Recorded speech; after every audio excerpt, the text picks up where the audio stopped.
A man in Australia claims he was involuntarily sectioned in a mental health asylum because of his opinions on the COVID-19 pandemic. Yeah, really. A 47-year-old man who goes by the name Chris released a video from inside the mental asylum describing what happened to him just a couple of days ago. A father of 2 young girls, Chris says he's a professional, has a respectable career, and never expected anything like this to happen to him. But today I was visited by 2 police officers and 2 mental health practitioners in Western Australia, and I was advised that I needed to go for a medical assessment.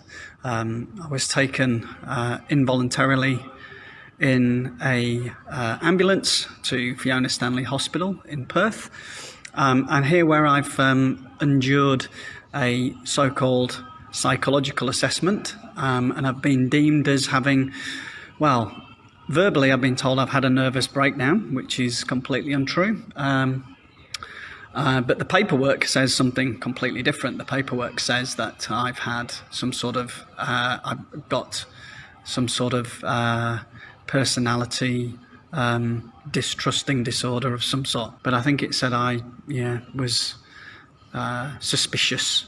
I think it was on there, suspicious. And for that reason, they've issued me some sort of section.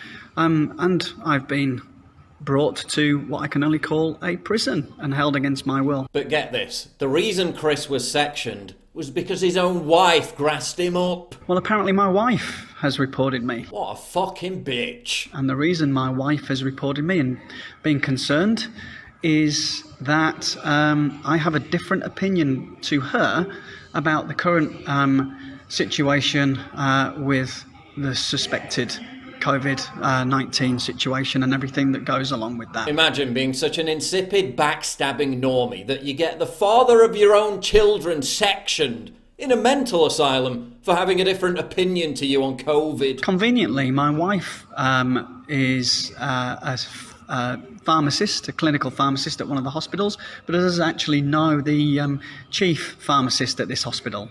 Not that that could have anything to do with it. That would be paranoid schizophrenia, of course. Again, bitch. Chris was told that he must remain in the asylum until he's given a proper mental health assessment. But he says he's got a lawyer and is hopefully out by now, so we'll see if we hear more from him soon. How many more cases like this are happening in Australia that we don't know about? This is happening in the aftermath of the Australian government making its intention clear to arrest conspiracy theorists who they thought might spread COVID disinformation in the future. We're talking literal pre-crime. I've said it before and I'll say it again. Australia has fallen. It's no longer a democratic country. They arrest old men for walking outside without a mask, in this case causing him to suffer a heart attack. They harass motorists in Australia for not wearing a mask inside their own car. When you pulled over, alright, no one would ask if you, before you forwards put your mask on.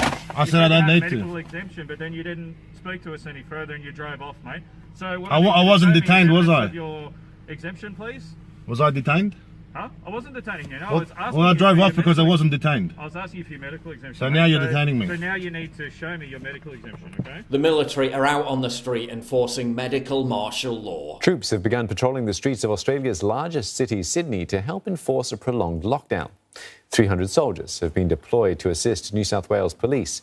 They are delivering food, conducting welfare checks and ensuring those who test positive comply with isolation orders. People face fines of up to $11,000 for merely posting anti-lockdown content online. They arrest pregnant women in their own homes in front of their own kids for merely promoting protests on Facebook. All in pursuit of a harebrained zero COVID policy that can never be achieved. All of this and worse is going to continue until Australians stand up in unison and say enough is enough.